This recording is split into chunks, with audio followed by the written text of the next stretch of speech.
So we all know those people in our lives who are living vicariously through their children, right? They're spending too much time following their kids around the sport fields, and that's all they seem to care about. We think about it as a negative thing, but we're going to talk about it today because I think that living vicariously through your kids is the whole point.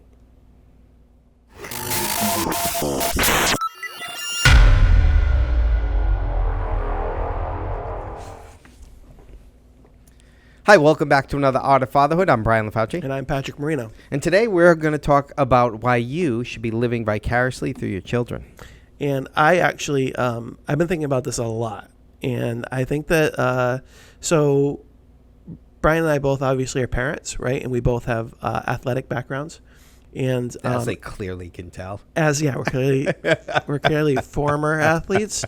But emphasis on the former. But no. So and we've also coached pretty extensively, right? So coached and had our kids in sports programs and growing up in sports programs. And I think that one of the things you see in these programs is you see these parents who just like it seems like all they care about in their life, or on social media. It's like all they care about in their life is their kids. Everything they do revolves around their kids, right? And it seems like they've lost their identity. It seems like it's toxic, right? And it seems like, it's like, geez, if you weren't living vicariously through your kids, you can enjoy your own life, right? And you want to pull yourself back from that. You want to have some balance, right? And we constantly look at it as a toxic thing. But I think that what I want to do today, and what I want us to do today, is I want to kind of let parents off the hook with that a little bit, because I think it's genetic.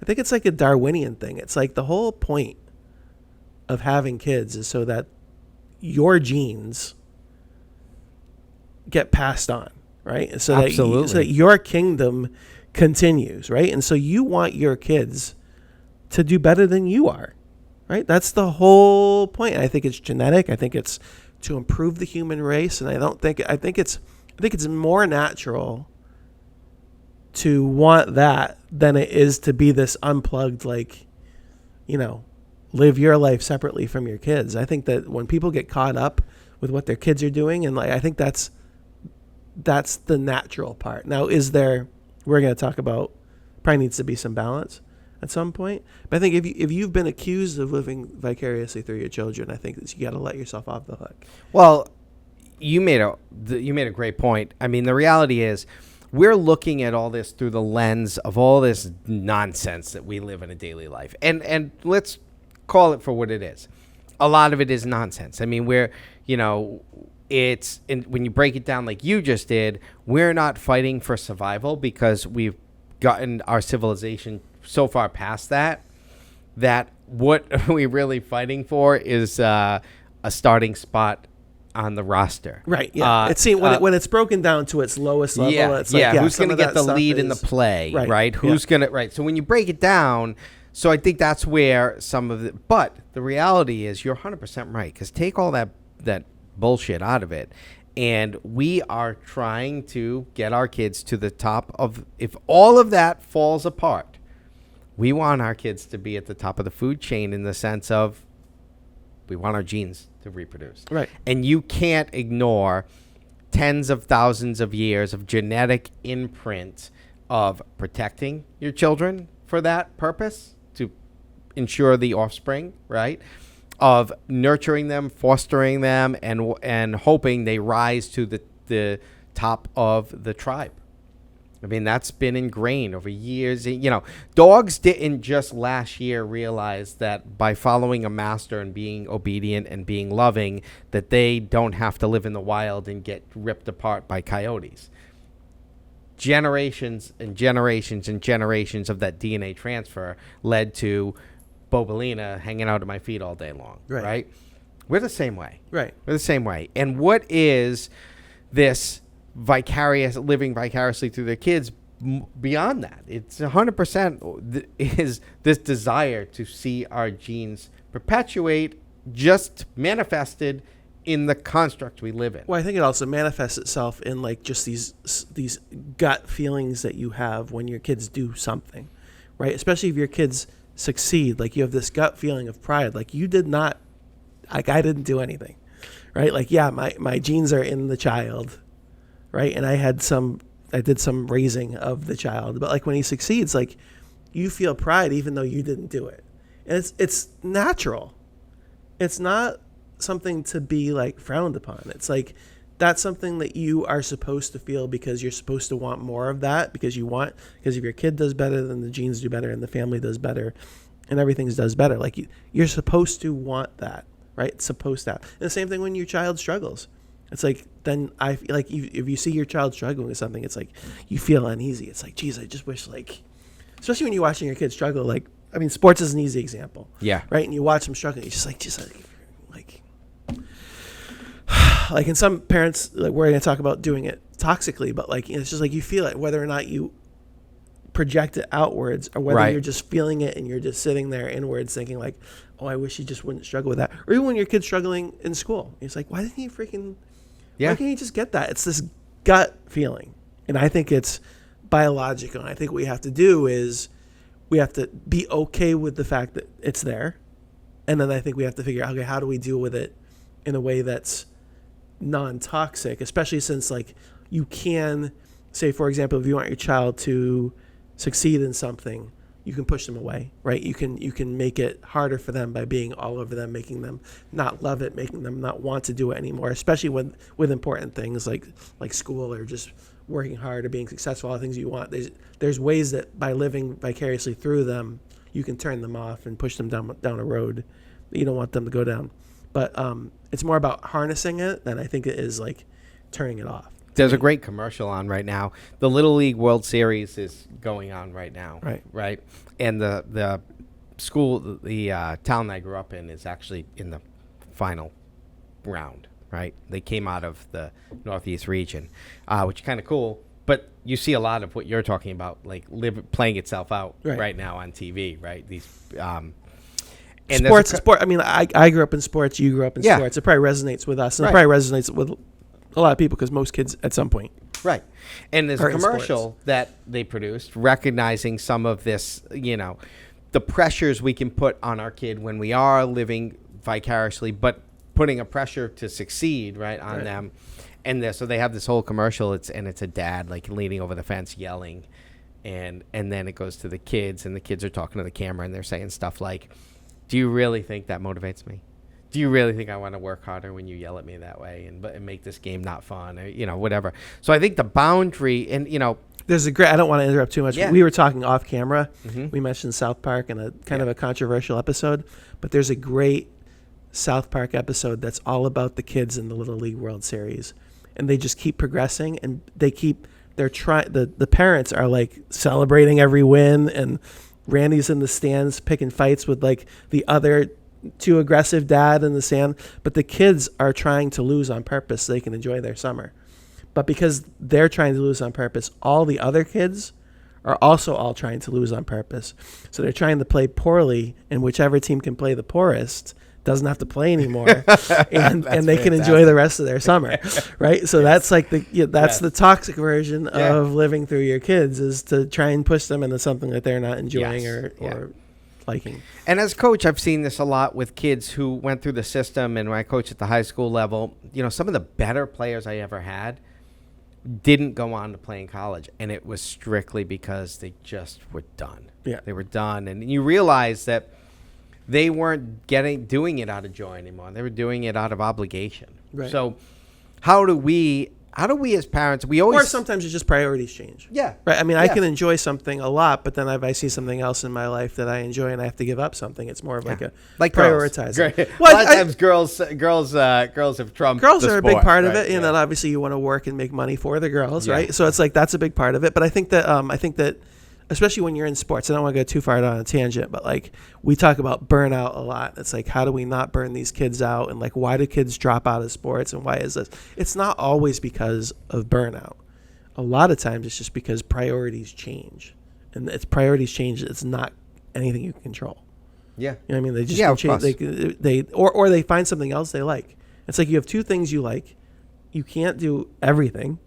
So you choose one or the other. It's not because you didn't like the other thing. It's because you like this other thing a little bit more. It's just natural. Yeah. And I think it's the same thing with like, how to avoid being toxic is to understand that your kids are sometimes going to make decisions that you're not pushing them down, and to be able to release that and let go of it and say, okay, Right. well, maybe that's not what I was pushing them towards, but my job is to support them while they've made this other decision, Right. and be okay with it so that I can continue to have a relationship with them, and so that I can continue to use my adult years of experience to guide them through some areas where they're going to need some help. And I feel that as a parent, one of the ways that our listeners can kind of look at this objectively and say, all right, well, what's a barometer? What's a measuring stick for this? I really think it's who's making the control over what the child is doing. And you have to look very, very inward, very, very inward, horrible English. But you really need to look at one key thing, and that is subtle manipulation. Because our kids are not stupid. And we can be extremely manipulative as parents. And very, very almost dismissive of it. No, I wasn't saying that. Sound like like our parents can do that to us, right? Mm-hmm. I'm not trying to tell you what to do, but let me lay this guilt-ridden, motherly statement on you, and then make your own fucking decision, right? Like you can say all the right things, but what we have to realize is we carry a ton of weight in what we say as parents. A ton of weight. Even more weight when we dismiss what we're advising. Right? Listen, you can do what you want, but it's the worst thing we can say. Because now they know that we have an opinion and where it lies, right? So, as a parent, what you really need to do is to take a look at what it is you're saying to your kid, and the words, hey, you can choose but, or they can have more weight than telling a kid what you directly want them to do. So my advice in this case is, one, be honest with your own feelings with your kids, no matter how young they are. And then two, let them make a choice. So having the conversation with my kid, like, hey, listen, so I'll let you know. I did this with religion. Religion's just an example here, but of a way to kind of let your kids steer. And then the other thing is, just like you said, when they make their choice, we can live vicariously through whatever choice they are. Right. If we were into sports and they're into theater, I can celebrate the wins on stage, right? Well, it's actually an opportunity. It's an opportunity for you to enjoy something that you never had the chance to enjoy. Right. A lot of times that's part of the living vicarious too. Yes, it's like you see your kid being successful in something. It's like you're kind of going along for the ride with that, and that's okay.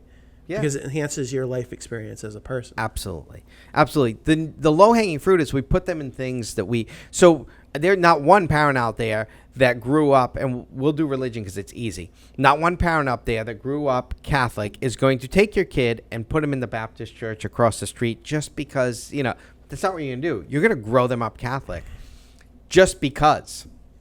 Not because that's how you grew up, and so so it's the same thing with sports, and so you're going to, without even knowing, we're going to do the things that we enjoyed and put them in the things we enjoyed. And so we're already steering without even knowing. Well, you have to recognize your bias, and that goes for every piece of advice you give, is that you had this experience, you grew up this way, you did this, you did that.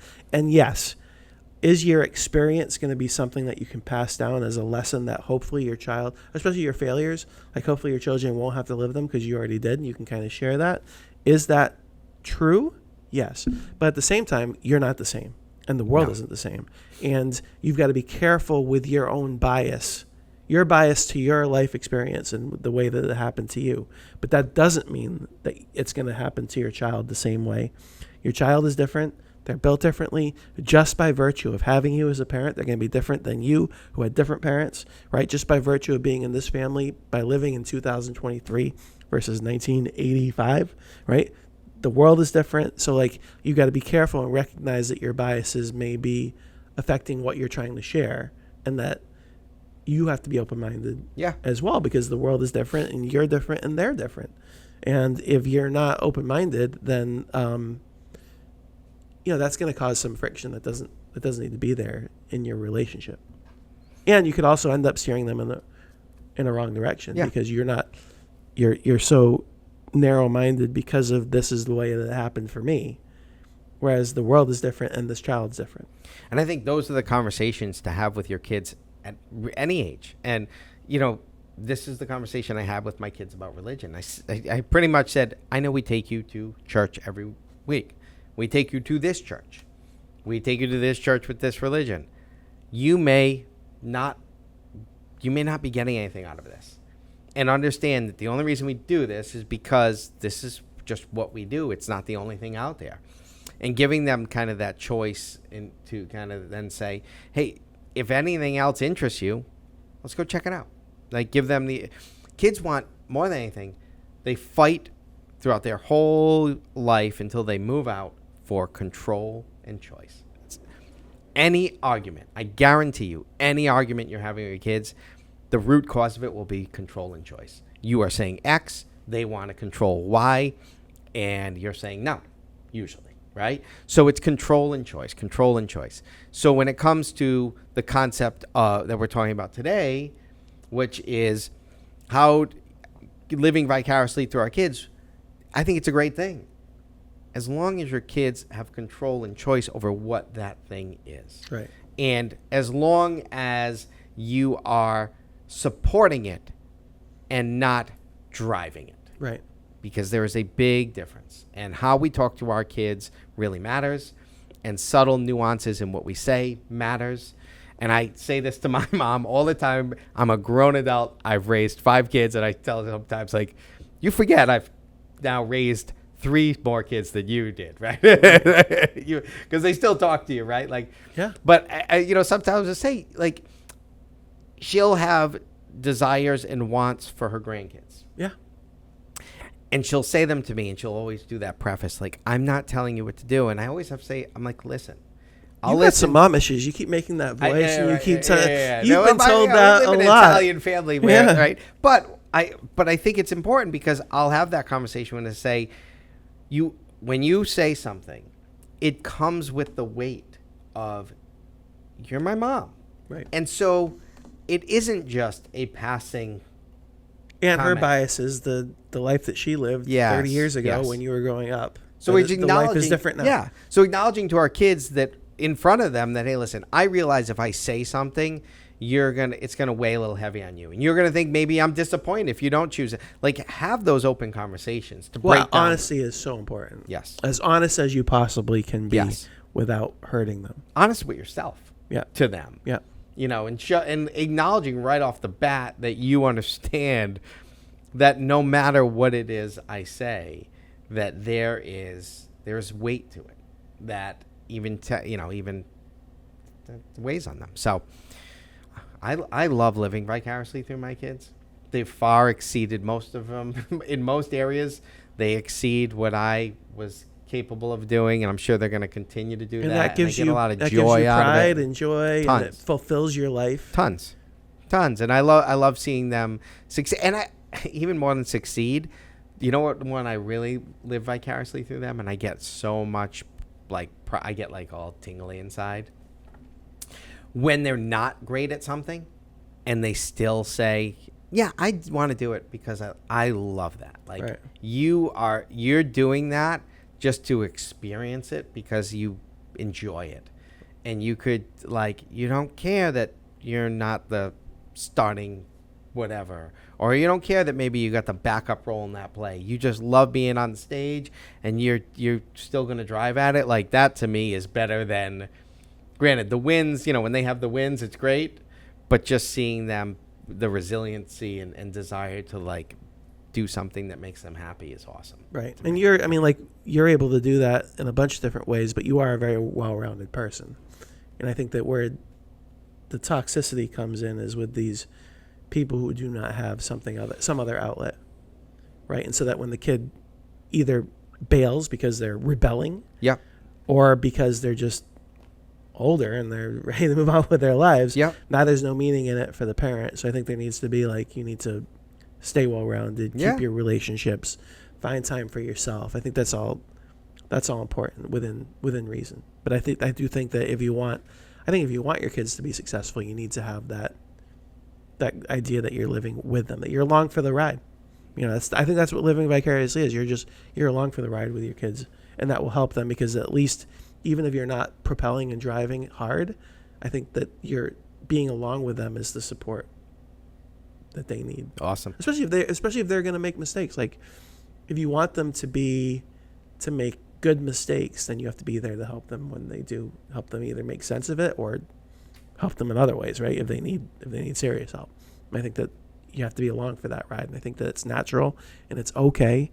And if you've been told that you live vicariously through your kids and it's a bad thing, figure out what part of it's the toxic part, but let them know, like, this is the whole point. In my eyes, is the whole point. Like, the whole point of being human is to procreate, have more humans, and then pass them on, right? And love their success. Exactly. I think it's natural, and I think it's just, can we harness it and be productive with it? Great conversation. Always. I'm Brian LaFauci. Patrick Marino. Until next time. Thank you.